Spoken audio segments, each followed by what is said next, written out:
მოგესალმებით, ჩვენ გადაცემებს უყურებს ხოლმე, იცის რომ ჩვენ ხშირად გვაქვს ჩაწერები უცხოელ სტუმრებთან, რომლებიც ასწავლიან უცხოეთის სხვადასხვა უნივერსიტეტებში.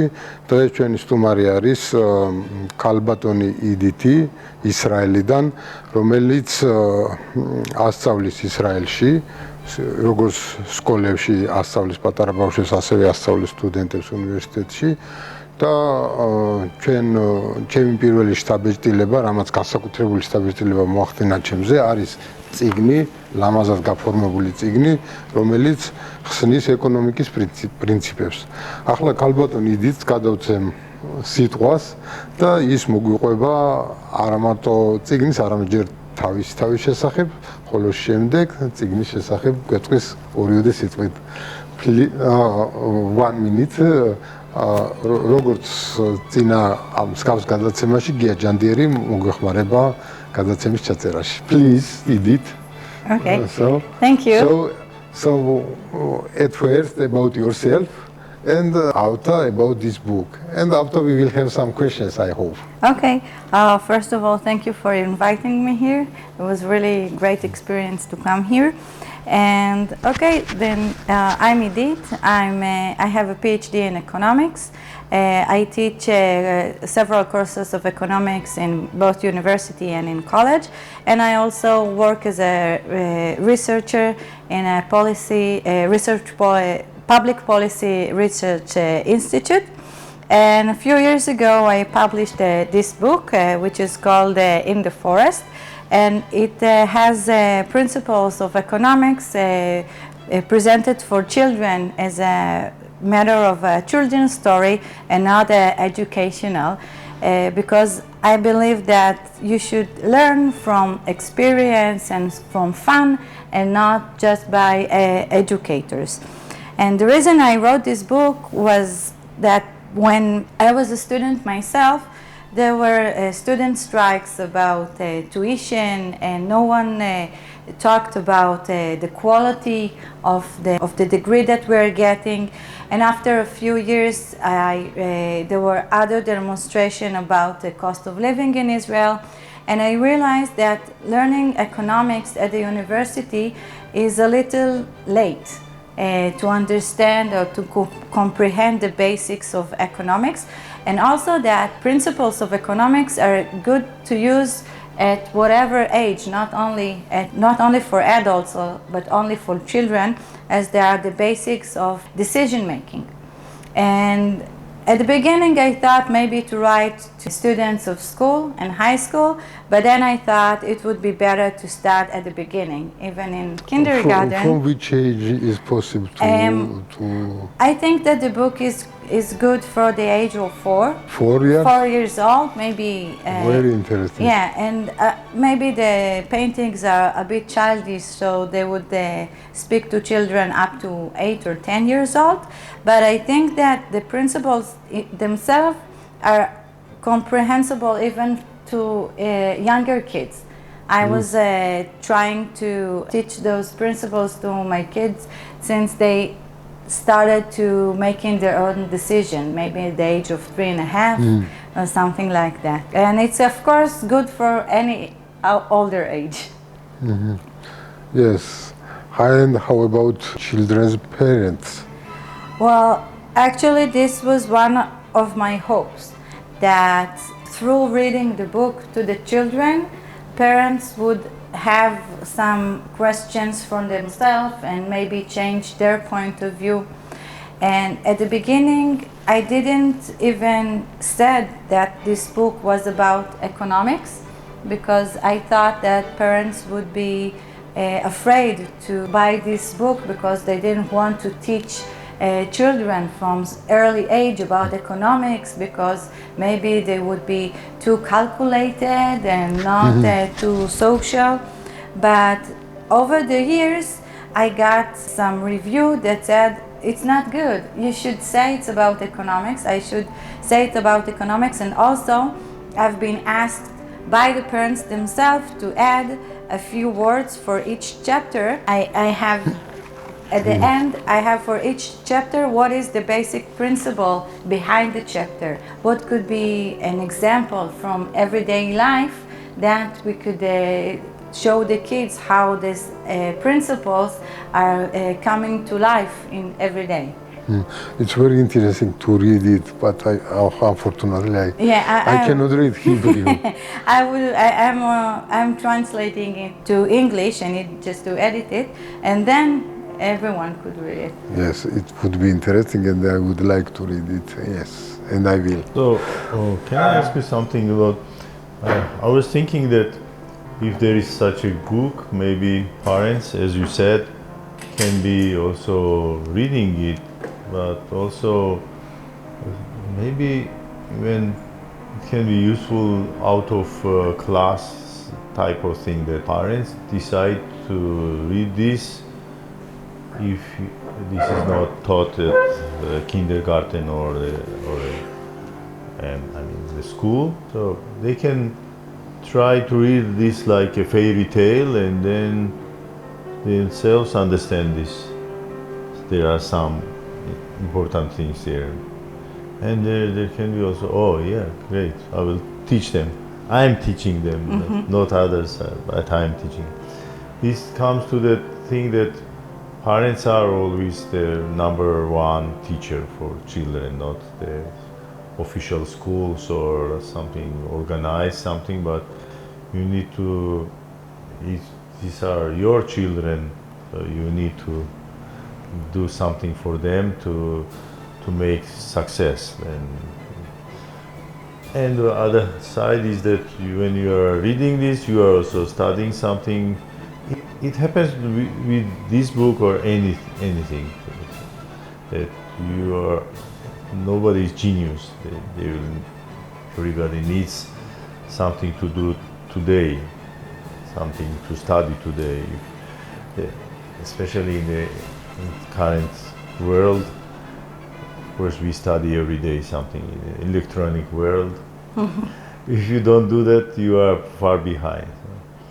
So that's a question that if they are good, because in Georgia maybe good, maybe not. I'm not absolutely sure, but how about parents in Israel? Well, I think that in the at least past 5 years, there has been a really great change in the view of parents, and over those past 5 years, I've seen a lot of parents looking for new ways to teach their children about economics.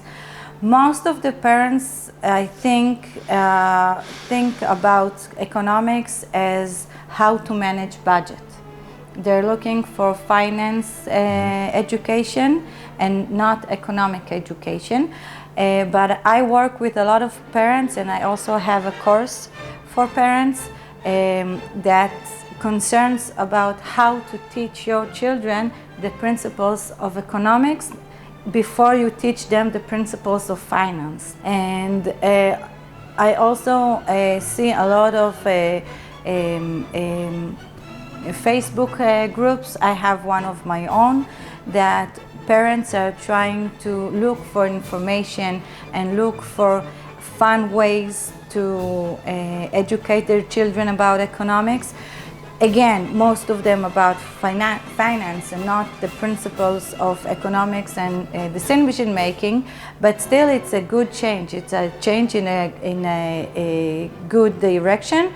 And I think that from time to time, the interest of parents and they're more taking a responsibility to educate the children is increasing. So it also concerned with the maybe discontent of Israeli parents with the education system. So they feel, I feel like that also, that the education system does not do their job, does not do their job as they should, and they don't give children enough tools and practices for life. So they take responsibility back to their own hands and then they look for fun ways and not dictative ways, but to teach the children out of experiencing and not just learning, because when you just sit down and learn, you forget it very fast if you don't practice it. I would like to ask about education system. Do they allow you to teach with any book, or they have some list of books from you have to choose? Well, the main curriculum has a list of books from which authorized book. Yeah, yes. Authorized book. But there are some programs in which you can apply to as an outsourcing, and then you can apply and offer your books or your material, and then once you're authorized, then you can reach schools with your own material and use it. So you have alternatives between authorized book or not? Yes. So you have different authorized book and you will choose from them one. I'm not an expert in the curriculum itself, but to the best of my knowledge, this is how it works. And also, as a teacher, I think that if you want to use some book and it's not on the authorized list, then you can apply to authorize it. Is it easy? Is this book authorized? Not yet. Not yet. Not yet. So Okay. I have 2 points with what you described. The first reminds a common problem in Georgia, maybe in other places also, that people don't like to listen to economists. There can be a big company, they think that they need very good financial guys, but the economic decisions, I can do that, then no problem. This is widespread behavior by the company owners or manager. And I would also say that I'm guilty of that kind of irresponsibility when I think about myself, because Israel is not an ex-Soviet country, but it still has a lot of motives like socialist countries. Like kibbutzi. And I think the main problem in Israel is also what you said, is that we have the Ministry of Education, we have the education system, so we have some kind of a plan. When you're 6 years old, you're going to school, and when you finish elementary school, you go to middle and high school, and then in Israel you also go to the army or some other kind of service, and after that you would go to university, and after that you will find a job. So you're just going through this kind of path that the education system is paving you, and parents, I now start to I'm trying to make up for my mistakes when I look at my children. But we're going through this path. Also, when I was a child, this was the path that I was going through, and you're not making long-term plans. Idit, 1 minute. How about army? The girls go in the army in Israel, as I know. It's supposed Have to you be been there? everyone's supposed to go to the army unless you get some kind of permit not to. It depends on your background and population and physical abilities. But girls are supposed to be almost 2 years in the army now, and boys something like 2.5 or 3 years. I'm not sure the exact length now because it changes. But anyway. Yeah, and if you're not going to the army, then you have some kind of alternative services.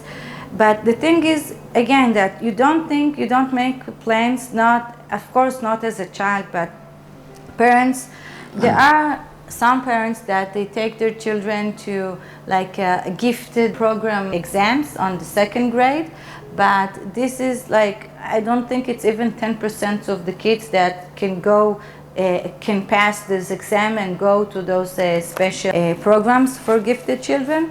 But who is regular, then you're just going and in the regular path like everyone else. And if your parents are more motivated or more far-sighted parents, then they would register you to extracurriculum classes and will invest. But most of the classes are like sports or like arts. But in the past few years, as I said, parents taking more responsibility for educating. You see also a programming class for children from, I think, even the second grade at the age of 8. And also math classes and also finance classes. So there are parents, it's not that everyone is like, okay, Ministry of Education say you should do this, that, and that's what we do. Parents do take responsibility back, but most of them still like we do. We're going with the path and we're adding what we think that is missing with the Ministry of Education, because we have no way to choose what the children will learn while they're in school. Even if I chose the specific school that I take my children, then I have to accept what the school is teaching, and I cannot influence the school maybe to teach more of that, maybe to teach more of that. So that's a problem maybe everywhere in the world now. It cannot be not to be problem actually, because when it is authorized everything, you cannot make any changes in the schools. It's not supermarket, it's government regulation. Yeah, the only option to control exactly what your children are studying is if you take them out of school and get a permit for home education. Yeah. Which is also very so you need increasing. permission from the government. Yeah, you need to get permission from the government. How is it in USA? Do you know about it? They It's have the same. Same permission. Yeah, but in the USA there are millions who make.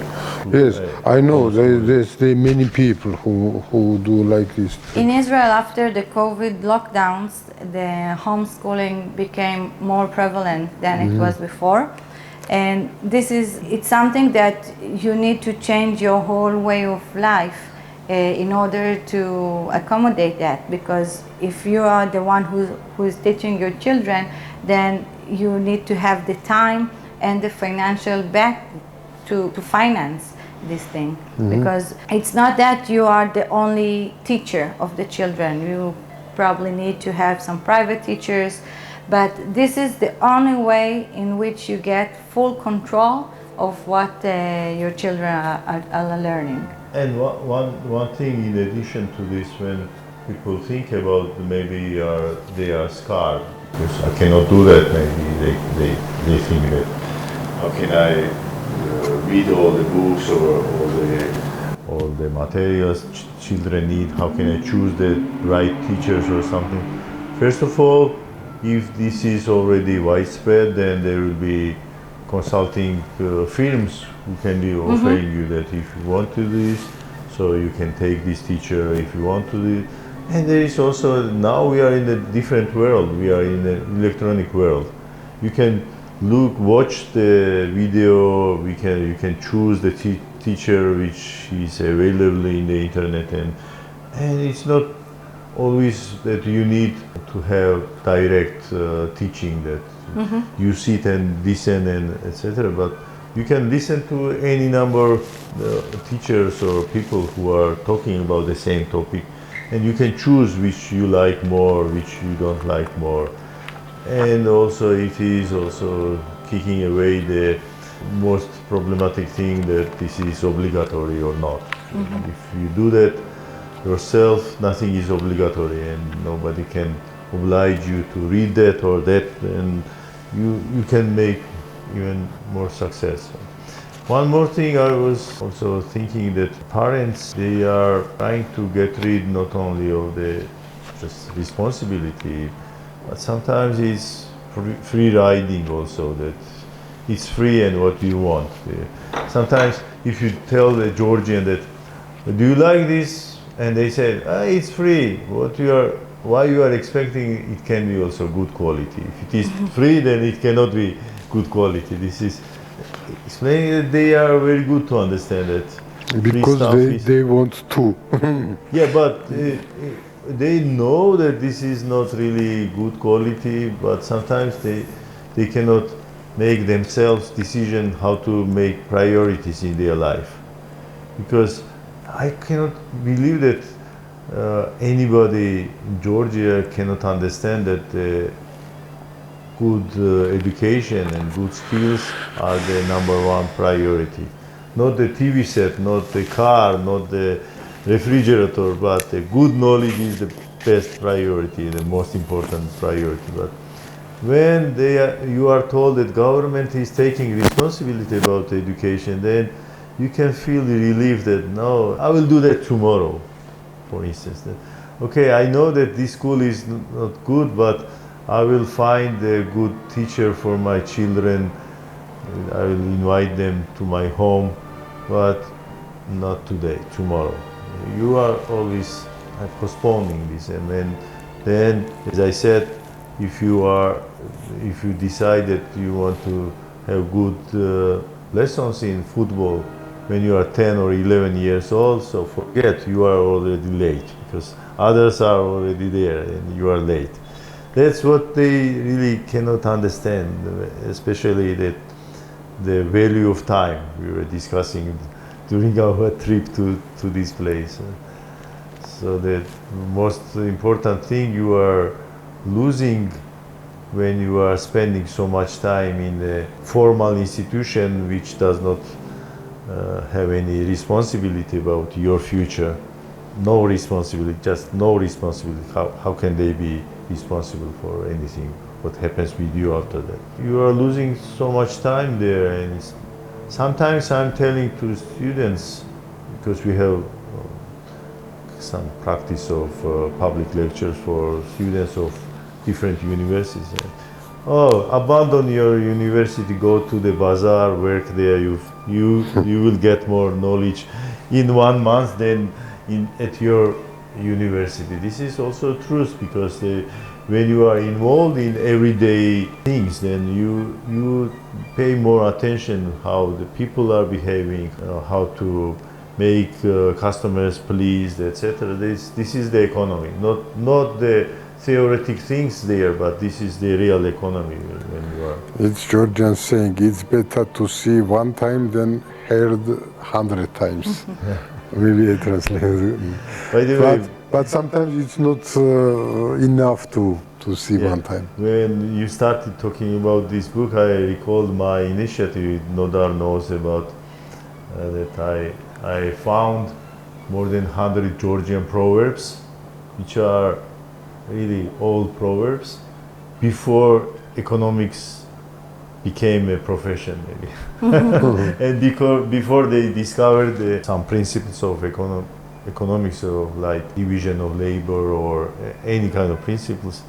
So people knew about this before, because we have tens or hundreds of different proverbs which are talking about exactly about this. And now I'm thinking about publishing it and translating even into, and like you said, to connect this proverb, it's about this economics principle which was discovered by somebody there in the 19th century. Because the people always had this. And what is maybe most problematic thing now is that they decided that it's for we have government, that it must make decisions, it must take responsibility, it must help us, like Ronald Reagan was famously saying that I'm here to help you. This is what they are looking for. And free riding became very popular in the world. Well, I think that free riding could be beneficial if you're acknowledging the free riding. Let's say that what you mentioned before, the problem that parents do not know how to choose teachers to their children. Well, if we look at extracurriculum activities in Israel, then, or in any other place, I think it would be the same. And how do you know where to put your kid after school? Right. You ask other parents, because there's the problem is information. But then you ask other parents, what are you doing? Who are you recommending about? And then I don't want to do the research market myself. I'm too lazy, let's say. and I know that my friend, she's doing a good research project. So if she acknowledged that I'm free riding over her, and she's okay with that, then she would share with me whatever she has learned. I would let her do the research market. I would see what she is choosing for her children, and then I would choose it myself. But if she's financing it, and then I'm just a free rider, then she has like she would maybe feel that I'm taking advantage of her. If she needs to pay for the research market, then maybe she won't be interested in sharing with me, or she wouldn't do it by herself if I'm not participating. Then the first users are always paying more than the others anyway. So but I think that it's widespread here in Georgia also, not only in the education side or extra curriculum you said, but also with healthcare, for instance, that if you want to know which physician is good, then in surgery, for instance, then what can you do? It's like you are networking and trying to find the solutions through the networks. I mean, relative networks or the friends networks or any kind of networks. And this is, I mean, quite reliable.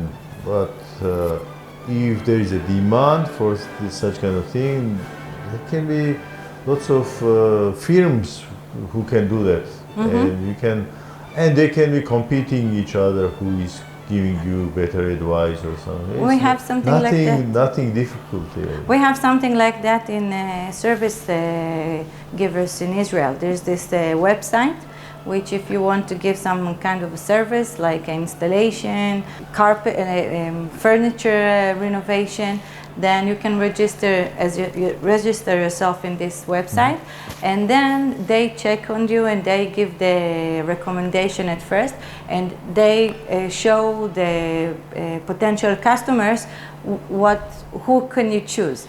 And after I used one of those to fix my refrigerator, and once I chose one of the list, they called me and asked me how was the service, am I pleased, service good, was it, how was the price, and then they would give rating to that service.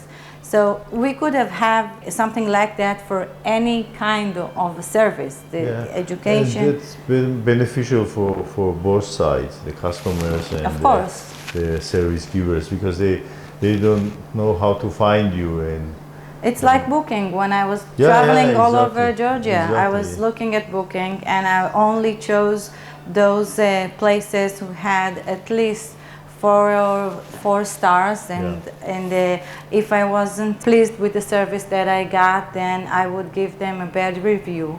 And they know that if I want, they knew that also. So the place where I got also had the incentive to give me a good service, because they wanted me to give them the good review. So it's mutually beneficial. Yeah, absolutely. And they also know that you are not lazy to put your evaluation, and they know the customers. And also they have this direction. And also I have a motive to be a good customer. So I want to be ruining the place or coming with too much demands, because I also get a rating, and I also want other potential accommodation to accept my reservation. And if I would have a bad rating as a customer, then they wouldn't, some other place wouldn't have approved my reservation. So it's like mutual beneficial and mutual motivation to do good business.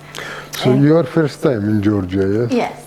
And so you are here already 3 weeks or so. Almost yes? a month. Yeah, almost a month. Almost a month. So maybe you can compare something between Georgia and Israel, and what we have similar and what we have difference. I think it would be a little hard for me to compare exactly, because most of the service that I get in Israel I get as a resident. And when you're a Yes, I resident as a understand this. place, Yes. in a place, it's easier for you to manage and to negotiate what you're. Yes, I mean, Okay, and here I know. I think it could be the same in Israel. Once you're a tourist, then people think, okay, you're a tourist, and if you get a bad service, then I don't care because you're not going to come back again. yeah.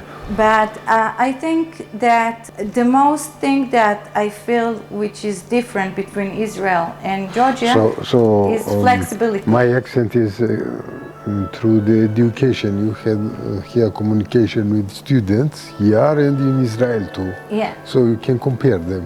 The communication also is, first of all, I think that the students that I met here are a very selective group of students because they decided to come and to study in the middle of the summer vacation instead of just going and having fun. But as I taught It's also... important case too, I forgot about this. Yeah, but also I was teaching some courses in a summer semester in Israel. So when I compare those two selective groups, I don't see much of a difference because there are so selective groups, and when people decide to invest in their human capital and instead of going and having fun, they're coming to study, then you can see the big difference between. You don't see a lot of difference because they have a similar point of view. They prefer to spend their time on something that would have a benefit for the future. But if I'm comparing the Israeli students of summer semester and the regular semester, then I see the different motivations. I see in the students in the regular semester, they're only interested in passing. Only Okay? to pass They the just want to exams and pass. that's all. Most of them, of course, I'm talking a lot of generality, but the average student in the regular semester is mainly interested in passing, while the students in the summer semester, first of all, they're really motivated to success. For not just passing, but passing with good grades. Because if I'm already here and I'm spending my summer studying instead of just going and having fun or going and work for that time and making money, then I want the result to be better than in other case. Because I think, as I interpret that, they feel the opportunity cost much stronger in the summer semester than in the regular semester. In the regular semester, they have their entire schedule of courses, and it's one of the other courses. So, okay, I don't have a lot of opportunity cost. But in the summer, the opportunity cost is so high. So they are very motivated to succeed, not just to pass. Yes, it's interesting explanation.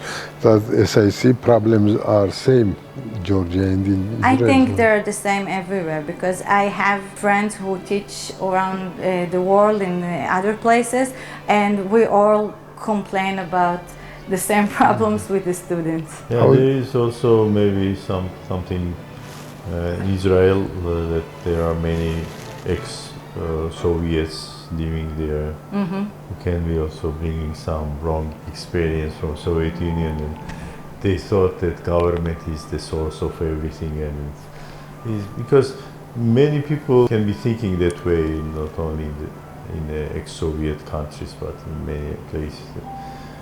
They don't know how the wealth is created. They think that the government is the source of the wealth, not the private people. And you can face these kind of things almost every day when you meet people.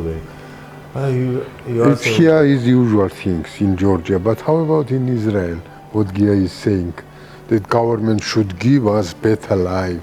I think in Israel you have some those point of view also. There are people who think of the government as the mother or father, and they expect the government to be the parents and to tell them what is right and what is wrong, and this is how we get taxes on sugar consuming, and this is how we get signs on every product of food, if it has a lot of fat, or if it has a lot of salt, if it has a lot of sugar. And the research shows that those markings, they don't have a lot of effect, because people decide what to consume. Even I want to consume butter, I know it's full of fat. It doesn't matter if you put the red stamp on it, so I would know it's a lot of fat. I want the butter. I don't smoke myself, but I know what the pot or picture is on the every cigarette. But everyone smokes it. It does not take any effect. I think that with the smoking, the changes of the outside the cart is mainly directed to youth, because when I was a teenage, there was this Camel cigarette that was so cool to see the Camel and Camel Joe is smoking, and you wanted to be as cool as Camel Joe. And now you just look at your friends and then you decide if it's cool or not. So you have a less maybe motivations to smoke, but I'm sure it doesn't affect adults who decides to smoke. But you can see now in Israel the cost of living is increasing a lot, and on one hand you have free market people who promote free market, and they want to we want to lower the regulation and taxes on importing, so market would be free, and we believe this is how prices would go down and decrease the cost of living. On the other hand, there are those who think that the government should regulate prices. And because we have now the experience with butter, for example. Butter was regulated heavily, both in price and with importation. And in the past, I don't know how many months, maybe a few years, they are decreased the regulations.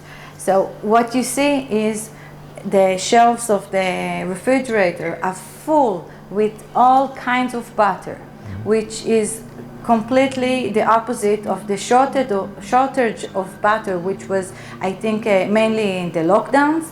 You should have talked with a seller of the store, so they would reserve for you some butter, or you should have known exactly what time to get on Sunday at 8 o'clock. They bring the. This is looking like butter Soviet Union. Yeah, and also you can see when it was now in the past few years, and you can see signs. There is a limitation of only 3 or 4 units per customer.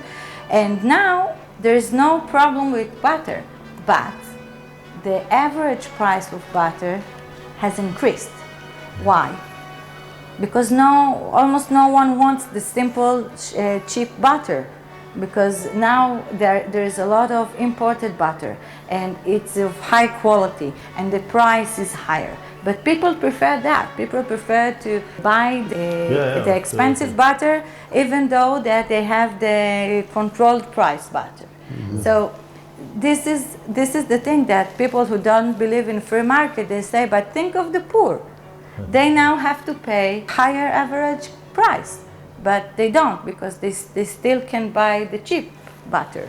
The average price, it doesn't concern them. They could choose whatever they want. Cheap butter, but it is not butter, maybe.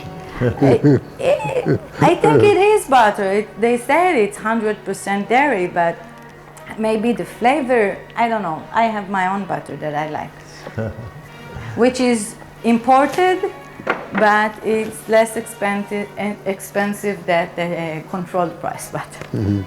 Okay, so we went a little bit farther from this book. Yeah. So let's return to this one and shortly explain what is written in it. Okay. So basically, I believe that economics is life. And economics is life. Yes, it's clear. It's clear to us. It's not clear to everyone. Yes, not clear, but it's anyway so. Yeah. And as Gia said before, there are principles that we know as a common knowledge or common sense, but we don't overthink about them. And we don't use those principles in daily decision making. So what I decided to do is to take courses I teach of introduction to economics, mostly microeconomics, but also a bit of macroeconomics. And I just took the course as I teach it, and I translated it to children's language. Instead of talking about... Very interesting to translate it to children's language. Yeah. Yes. It's harder than to translate from one language to another. Yes, actually I had a really big luck with the advisors for my master's degree, Professor Oscar Volich. And he had me writing my thesis for the master's in a way that would not approach only economists, but everyone. He actually told me to write it only with simple ideas and words, and I was not allowed to use any equations or calculations until I had someone who is not economist reading whatever I wrote and passing some quiz. So he had me change the way I was thinking.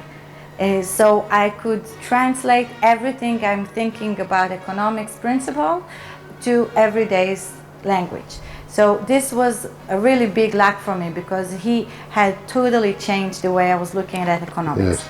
Yes, and I see it's great way to... Yes, and so at the first chapter I talk about the most important principle as I see it, which is the opportunity cost, which basically meant to present that there are no free lunches. So everything you are choosing has a price in the matter of what you didn't choose, what you forgot. And this is the first thing, that the chipmunk, which is the main character of this chapter, he has to decide what he wants to eat, and then he realized that if he wants nuts, he has to forgo the watermelons because he cannot go and take both of them at once. And if he wants to eat some watermelons, then he has to forgo some nuts because the time that he needs to pick the watermelon is the time that he cannot pick the nuts at the same time. And this is mainly the main principle that I try to teach my kids and to help other parents teach their kids. It is main principle what should be understood by everyone in the life. Yeah. In the real life. Yeah. If you ask me, I would call this not that simply economics is life, but economics is the introduction to life. That everybody should understand that economics is not about to study something and remember by heart all the things, but it's about how you can use your resources and how you are using your personal knowledge, personal abilities, personal skills, etc. And it tells you that if you understand this, then you can become very good football player or very good physicist or the doctor or anything. Without this, I was saying recently we wrote together a book about entrepreneurship. And I was saying that we are trying to teach young people how to become entrepreneur, and it does not mean that it's about business entrepreneur or something like market-based simple schemes, but you decided to become physicist, but if you are not good in understanding how to sell your good skills and knowledge, then you can be sitting at home and crying, and I am such a great guy, but nobody understands this. I have and this is bad for him, And you can, I'm always exercising this way. You can imagine that it is bad for him, but there are 100,000 of like him, so it's bad for everybody, like that everybody cannot find their way. And this is bad for the country also, because we are not competitive and we don't understand how to sell our abilities, etc. This is exactly like this. They think that economy is like a clock, for instance. It works by itself. No, it's that there are people there who need to be successful and competitive, etc. If not, then you are sitting at home and saying that, writing in a Facebook, for instance, I'm such a great guy, but nobody pays attention. Government is not paying to me. They are bad because they are paying to that guy, not to me. But go and find a customer for your best abilities and best knowledge and best skills. No, it's somebody else. That's a problem. If they are studying these things like you wrote in your book, then they can be absolutely brilliant. When they become good physicists, they know that I don't care about them. I can sell my knowledge very easily. Like ordinary football player is doing that, you know. Football player, when he is 20 years old, he's an entrepreneur. He knows that he is needed. He can evaluate what can he do. He does not need many evaluations from others, because he can watch the TV or the internet how good are others, and he can compare his skills and abilities to others, and then decide that nobody will be hiring in Barcelona club, but maybe in Dinamo Tbilisi they can hire me. That's an ordinary thing. Then you are the physicist who can pick the stars in the sky. Okay, you can do that, but if not, then you always can find somewhere how to employ your best skills and abilities and knowledge. But otherwise, and again, you are failing to use your skills and abilities very well and compete with others.